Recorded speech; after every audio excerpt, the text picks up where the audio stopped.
Merci, Monsieur le Président.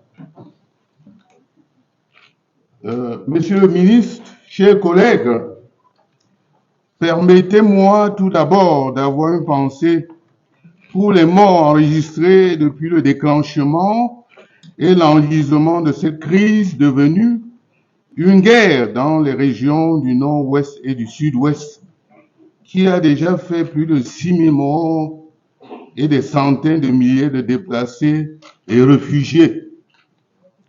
J'ai une pensée émue pour la trentaine de victimes des récentes attaques survenues dans la nuit du 5 au 6 novembre dans le village d'Ebeka, département de la Magno.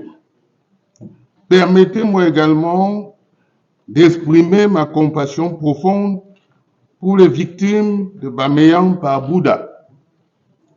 Du haut de cette tribune, j'adresse mes condoléances aux familles si durement éprouvées. Que leur âme repose en paix. Monsieur le ministre, chers collègues, en date du 20 janvier 2023, la ministre des Affaires étrangères du Canada, l'honorable Mélanie Joly, a rendu publique une déclaration au sujet de l'annonce d'un processus de paix visant à résoudre la crise qui se déroule actuellement dans les régions du nord-ouest et du sud-ouest de notre pays.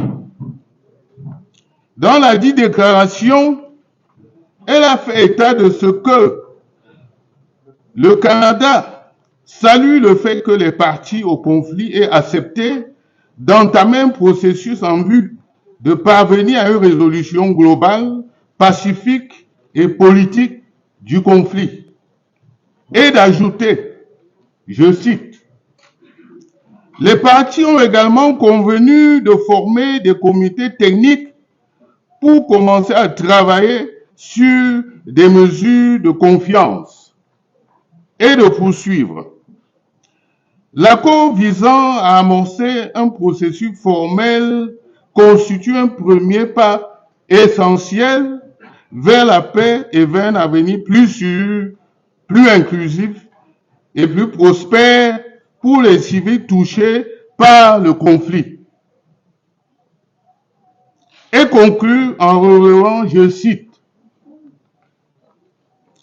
que les parties à cet accord sont la République du Cameroun, le Conseil de gouvernement de l'Ambazonie et les forces de défense de l'Ambazonie, le mouvement populaire de libération de l'Afrique et les forces de défense du Sud Cameroun, le gouvernement intérimaire ainsi que l'équipe de coalition de l'Ambazonie.